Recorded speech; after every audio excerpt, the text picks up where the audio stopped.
வணக்கம்.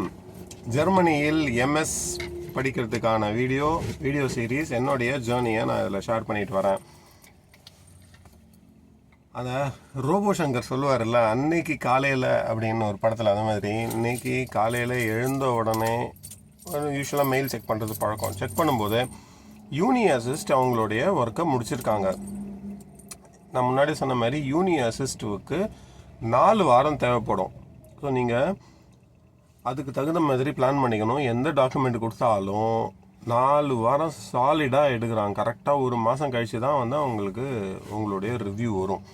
இப்போ என்னுடைய கேஸில் என்ன ஆச்சுன்னா, நான் எல்லா டாக்குமெண்ட்டையும் முன்னாடி கொடுத்துட்டேன். முதல்லையே கொடுத்துட்டேன், மே 1 கொடுத்துட்டேன்.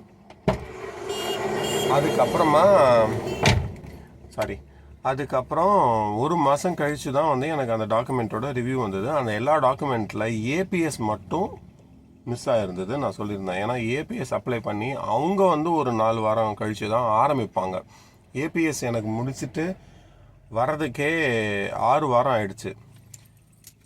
அதுக்குள்ளே இந்த 4 வாரத்தில் யூனி அசிஸ்ட் மீதி டாக்குமெண்ட் எல்லாம் பார்த்துட்டு எந்தெந்த யூனிவர்சிட்டிக்கு நான் அப்ளை பண்ணியிருந்தேனோ அந்த யூனிவர்சிட்டிக்கு நான் எலிஜிபிளாக இல்லையா அப்படிங்கிறதெல்லாம் பார்த்துட்டு இவங்க ரிப்போர்ட் கொடுத்துருந்தாங்க. இந்த மாதிரி நான் ஒரு 7 யூனிவர்சிட்டி அப்ளை பண்ணியிருந்தேன். அதில் எல்லா யூனிவர்சிட்டிக்குமே வந்து ரிஜெக்டட் தான், அதாவது தகுதி இல்லைன்னு வந்தது. ஏன்னா ஏபிஎஸ் வந்து மேண்டேட்ரி. இது இல்லாமல் ஒரு சில யூனிவர்சிட்டிக்கு வந்து ஐஎல்டிஎஸ் அகாடமிக் மேண்டேட்ரி, அது உங்ககிட்ட இல்லை அப்படின்னு அதுவும் வந்து ஒரு எக்ஸ்ட்ரா ரீசனாக போட்டிருந்தாங்க. ஒரு சில யூனிவர்சிட்டிக்கு அகாடமிக் ஜென்ரலே ஏற்றுக்கிட்டதுனால அதில் எனக்கு எந்த விதமான ப்ராப்ளமும் வரல. ஸோ முதல் தடவை யூனி அசிஸ்ட் கொடுத்த பதிலில் எதுவுமே வந்து எங்களால் அப்ளிகேஷன் ஃபார்வேர்டு பண்ண முடியாது அப்படின்னு சொல்லிட்டாங்க. சரி ரைட்டுன்னு நான் விட்டுட்டேன். ஏன்னா ஏபிஎஸ் நமக்கு வரணும். நம்மக்கிட்ட டாக்குமெண்ட் இல்லாத போது நம்மளால் ஒன்றுமே பண்ண முடியாது. ஏபிஎஸ் வந்தது. ஏபிஎஸ் எப்போ வந்தது?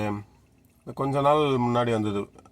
ஒரு கரெக்டாக 6 வாரம் கழிச்சு நினைக்கிறேன். ஆமாம், 20 ஆயிடுச்சு. ஜூன் 20 தேதி கிட்ட ஆயிடுச்சு. ஸோ ஏபிஎஸ் வந்து 20-27 கிட்ட வந்திருக்கும்.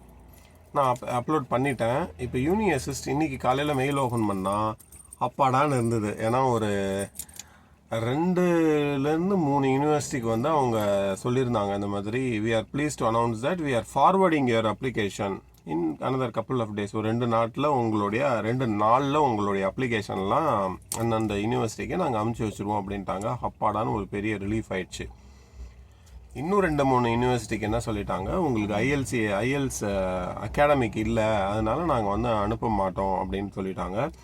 அதில் ஒரு யூனிவர்சிட்டி கிட்ட நான் பேசிட்டேன். அவங்க வந்து நீங்கள் ஐஎல்ஸ் ரெஜிஸ்டர் பண்ணியிருந்தால் போதும், அகாடமிக் ரெஜிஸ்டர் பண்ணிவிட்டு எங்ககிட்ட ரெஜிஸ்டர் பண்ணிட்டேன்னு சொல்லி அனுப்பிடுங்க, நாங்கள் வந்து உங்கள் அப்ளிகேஷனை கன்சிடர் பண்ணிவிடுவோன்ட்டாங்க.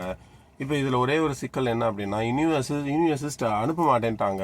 இவங்க வந்து அக்செப்ட் பண்ணுறேன்னாங்க. இவங்க அந்த அப்ளிகேஷனை அங்கேருந்து எடுத்துக்கணும். அதை நான் வந்து ஒரு மெயில் மட்டும் போடணும். இன்னும் 2 நாள் தான் பாக்கியிருக்கேன். ஸோ இன்றைக்கான அப்டேட் என்ன? இன்னைக்கு காலையில் எழுந்தோடனே யூனி அசிஸ்ட் அவங்களுடைய ஒர்க்கை ஃபுல்லாக முடித்து எனக்கு சில 2-3 யூனிவர்சிட்டிக்கு அவங்க ஃபார்வர்ட் பண்ண ஒத்துக்கிட்டாங்க. 2-3 யூனிவர்சிட்டிக்கு அனுப்ப முடியாதுன்னு ரிஜெக்ஷன் சொல்லிட்டாங்க. என்ன ஒரு கூத்துனா, மே 31 எனக்கு வந்து ஒரு யூனிவர்சிட்டியில் முடிஞ்சிடுச்சு லாஸ்ட் டேட்டு. இவங்க வந்து ஜூலை 1st வீக் வந்து நான் உங்களுக்கு யூனிவர்சிட்டிக்கு ஃபார்வர்ட் பண்ணுறேன் அப்படின்னு சொல்கிறாங்க. யாரும் இல்லாத கடையில் யாருக்கே டீ ஆத்துறேங்கிற மாதிரி தான் இருக்குது. சரி, இதுதான் இப்போதைக்கான செய்தி. என்ன நடக்குதுன்னு பார்ப்போம்.